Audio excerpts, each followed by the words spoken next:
Dok je Jugoslavija pred svijetom gradila sliku otvorene, nesvrstane i mirne države, daleko od očiju javnosti vodio se jedan drugi rat.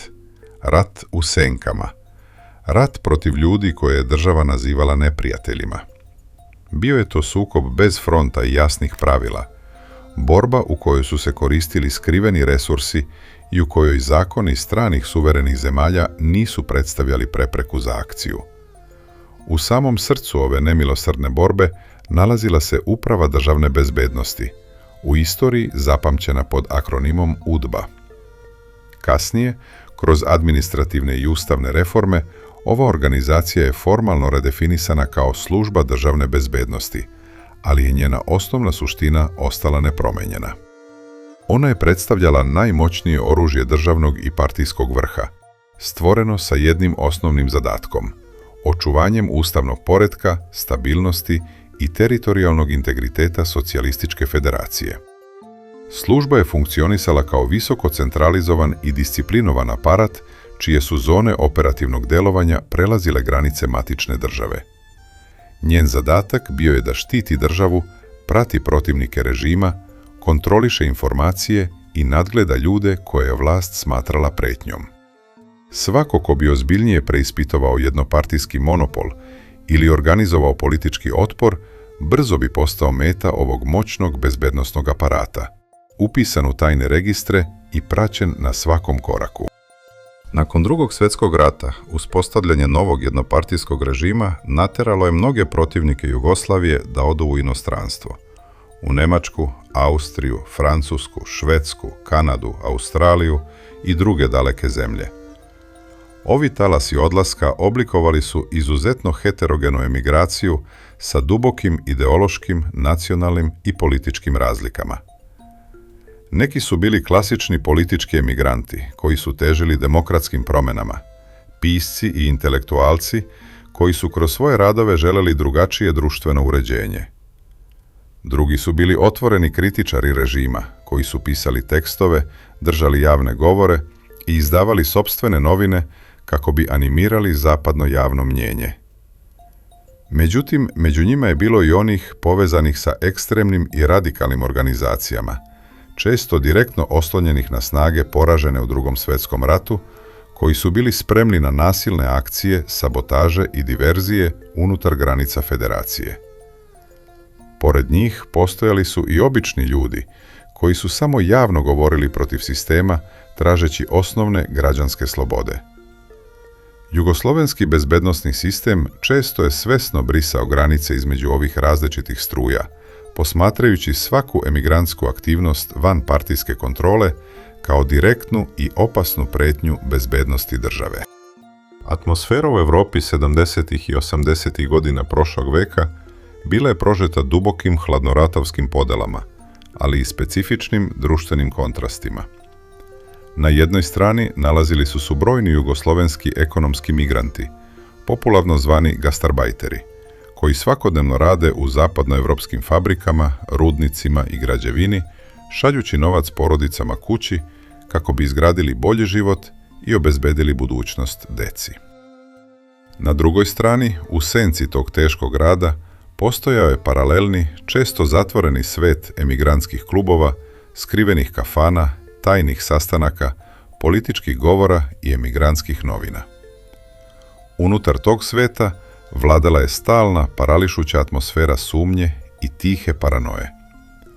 Politički emigranti su duboko verovali da ih neko neprestano prati i da je svaki nepoznati posetilac koji kroči u njihove prostorije potencijalni doušnik koji beleži njihove reči. Strah od izdaje bio je sveprisutan, a klubovi i kafane postali su mesta gdje se svaka izgovorena reč pažljivo merila.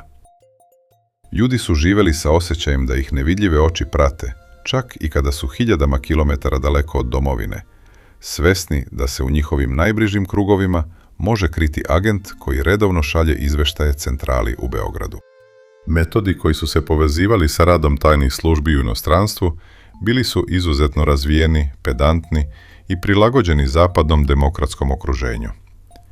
Sve je počinjalo sa prikupljanjem informacija, formiranjem obimnih dosijea o sumnjivim pojedincima, prisluškivanjem telefonskih linija i presretanjem pošte. Ključ uspjeha službe ležao je u ljudskom faktoru, ubacivanju obučenih saradnika u emigrantske krugove i pridobijanju doušnika iznutra. Prema dokumentima i istorijskim istraživanjima, ovi doušnici su godinama gradili poverenje, aktivno učestvovali u aktivnostima i glumili vatrene protivnike sistema pre nego što bi počeli da šalju ključne podatke.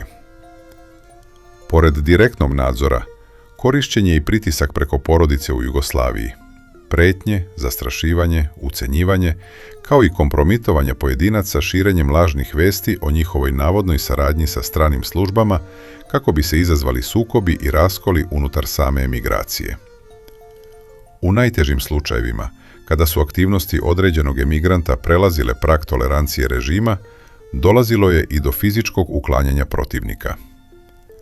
Likvidacije su pažljivo planirane da bi se prikrila bilo kakva veza sa državnim vrhom, a za neposredne izvršioce su često angažovani pripadnici kriminalnog podzemlja sa Balkana u zamenu za slobodu, lažne identitete i zaštitu od zakona.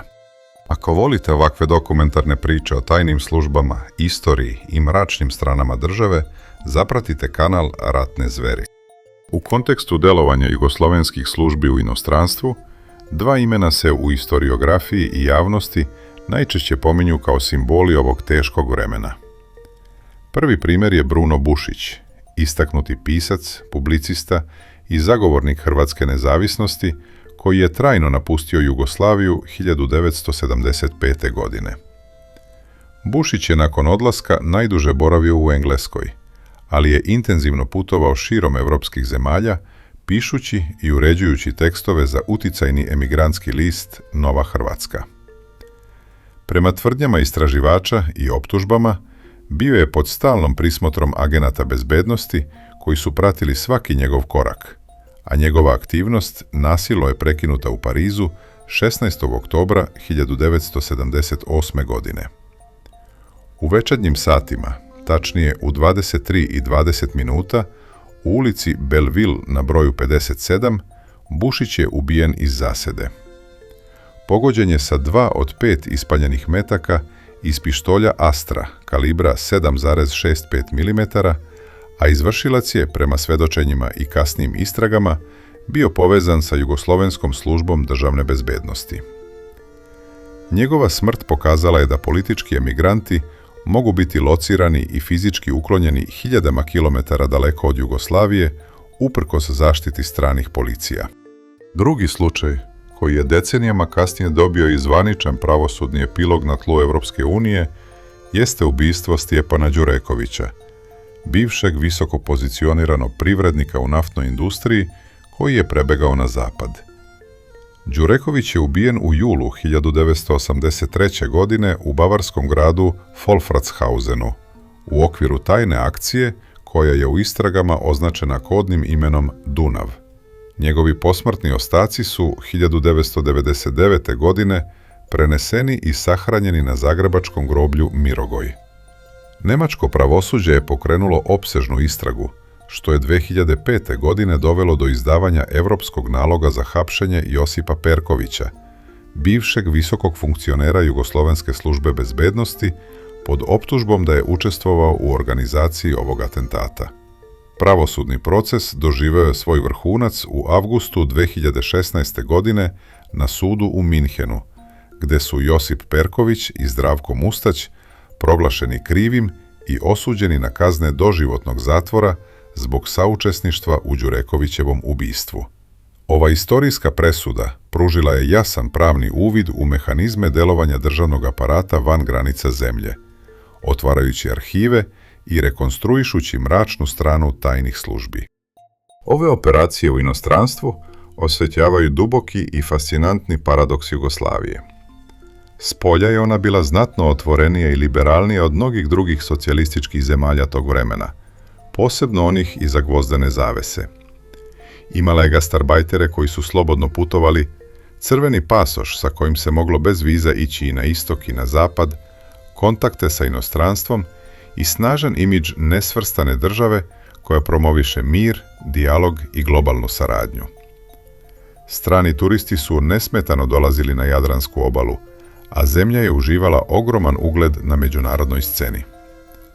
Ali iznutra, režim nije lako trpeo ozbiljnu opoziciju, posebno kada je ona dolazila iz inostranstva i pretila da ugrozi osjetljivu stabilnost federacije i bratstvo i jedinstvo njenih naroda.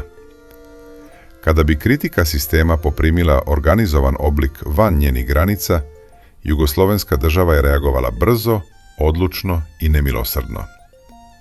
Ta dvostruka priroda sistema, spoljna liberalnost i otvorenost prema svetu, nasuprot unutrašnjoj gvozdenoj disciplini i nultoj toleranciji prema opozicionom delovanju, stvorila je jaz koji je obeležio decenije tajnih hladnoratovskih sukoba. Sa istorijske distance, ovi tragični događaji pred nas i danas postavljaju moralno i istorijsko pitanje. Gde prestaje legitimna zaštita državnog poretka, a gde počinje politički motivisan progon i fizički obračun sa neistomišljenicima? Da li je država, kroz aktivnosti svojih bezbednosnih službi, zaista sprovodila nužnu odbranu i štitila Jugoslaviju od realne opasnosti ekstremističkih grupa koje su planirale nasilne diverzije i ugrožavale živote nedužnih građana? Ili je pod plaštom nacionalne bezbednosti uklanjala ljude koji su samo previše govorili i javno iznosili drugačije političke stavove? Odgovor na ovo pitanje i danas izaziva oštre podele i rasprave među istoričarima, pravnicima i u javnosti na prostorima bivše federacije. Istina verovatno leži negde u kompleksnom preplitanju oba ova faktora, svedočeći o tome da tajni hladnoratovski rat u senkama ostaje jedna od najmračnijih i najkontroverznijih stranica naše zajedničke prošlosti. Za jedne, UDBA je bila štit države. Za druge, senka režima koja ih je pratila čak i kada su pobegli hiljadama kilometara daleko. A vi napišite u komentarima, da li je UDBA čuvala Jugoslaviju ili je bila mračna ruka sistema?